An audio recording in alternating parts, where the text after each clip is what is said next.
रोजगार मिलेगा। तो समझ लीजिए एक चीनी मिल खुलने से बिहार के लाखों लोगों को रोजगार मिलेगा। चूंकि कृषि प्रधान उद्योग है तो हमने कहा कि जीतने के बाद हर जिला में एक एक चीनी मिल खोलने का मतलब हम लोग काम करेंगे।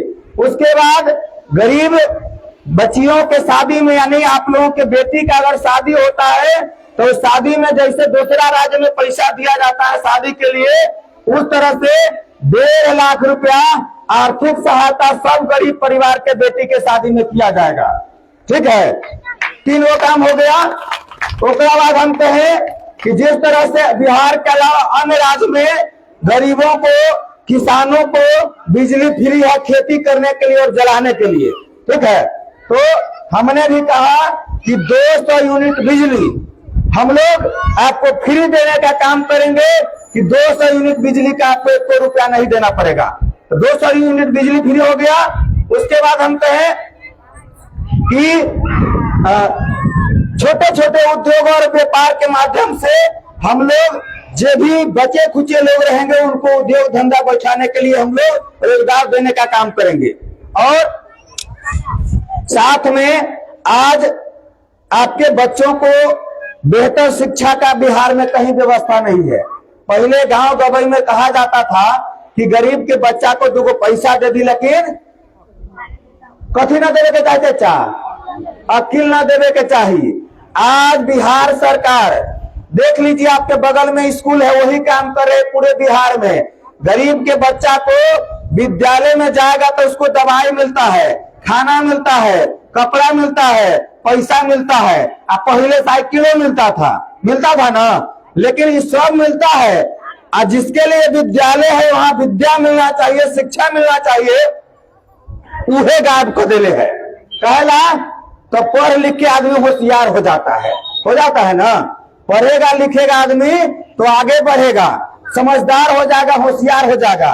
तो समझदार जब हो जाएगा तब जब कोनो बड़का नेता जात के बात करेगा तो लड़का न समझेगा, धर्म के बात करेगा तो लड़का न समझेगा, कहेगा रे जात के नाम पर वोट लेके ये अपन काम चलावे के, ये अपन रोटी सेके के चाहे छौ, धर्म के नाम यही लेल करे छौ कि एकरा जीते के हो, एकरा हमरा से कोनो मतलब न है।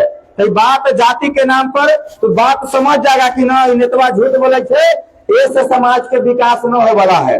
तो हम लोगों ने ओकरा बाद ये स्कूल में जो मास्टर साहब पढ़ाते हैं वो अपना बच्चा के स्कूल में ना पढ़ाते हैं। तो 60, 70, 80 हजार 1 लाख के महीना लेके वो पढ़ाएंगे आपके बच्चा को। क्योंकि आपके बच्चा को पढ़ा के इतने बनाना है कि सियान होके शादी ब्याह करे चाहे बिना कर ले, दिल्ली पंजाब जाके रोपनिया कटनी करे लागे, मजदूरी करे लागे। आपके बेटा को मजदूर बनाना है, इसलिए उसको सब चीज देना है, शिक्षा नहीं देना है। और बाद बाकी बड़का के लोग बढ़ेगा, बड़का स्कूल में लोगों का व्यवस्था है। हमने कहा कि बिहार में हम समान शिक्षा प्रणाली लागू करेंगे और समान स्वास्थ्य प्रणाली लागू करने का काम करेंगे। तो समान शिक्षा प्रणाली कथी होगा कि गरीब मजदूर किसान के लड़का के साथ, यानी आपके लड़का के साथ डीएम सीएम पीएम सब के लड़का सरकारी स्कूल में पढ़ेगा तब वो अपना पद पर रहेगा, न तो रहे के कोई अधिकार नहीं होगा। तब ना बुझाएगा स्कूल में कैसन व्यवस्था है। अब सरकार स्कूल खोल देलक, अब बड़का अखबार में विज्ञापन देगा कि बहुत स्कूल इतना कॉलेज खोल दिए हैं, लेकिन हमारे बेटा में न पढ़ेगा। यह ना बात है, उसमें गरीब के बेटा पढ़ाई न है। जहिया डीएम साहब के बेटा के पढ़ाना पड़ेगा, बीडीओ सीओ के और सांसद विधायक मंत्री के बेटा के स्कूल में पढ़ाना होगा, वो दिन समझिए कि आपका भी बेटा बढ़िया से पढ़ लिख जाएगा। क्योंकि ओकर बेटा के डर लगेगा कि रे स्कूल में व्यवस्था न देवे तो हमरो बच्चा खराब हो जाए, तो वो अपना बच्चा के लिए बढ़िया व्यवस्था करेगा तो आपका ही बेटा पढ़ जाएगा। ठीक, चूंकि कोई भी सरकार चाह करके किसी भी गरीब का गरीबी दूर नहीं कर सकता है, लेकिन कोई भी व्यक्ति आप अपना आस पड़ोस में देखिए, गांव जवार में, टोला मोहल्ला में अपन पेट काट करके कैसे वो कुछों के किराना दुकान करके, सब्जी बेच करके, ठेला चला कर, रिक्शा चला करके, मजदूरी करके अपना बाल बच्चा के बढ़िया से पढ़ा लिखा लिया है, तो घर से गरीबी दूर हो गया है, तो घर में संपन्नता आ गया है। हो गया कि नहीं हो गया? तो समाज शिक्षित होगा तो समाज विकसित होगा, बढ़ेगा ना। पढ़ेगा समाज तो बढ़ेगा समाज। तो हमको समाज को बेहतर बनाना है। हमारे बेहतर बच्चे होंगे, पढ़ लिख कर योग्य बच्चे होंगे तो समाज हमारा आगे बढ़ेगा।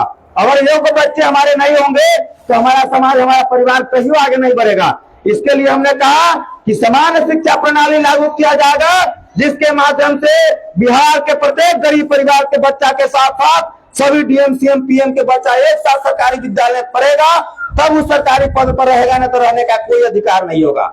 उसके बाद सरकारी अस्पताल में भी ओकरा या इलाज कराना होगा।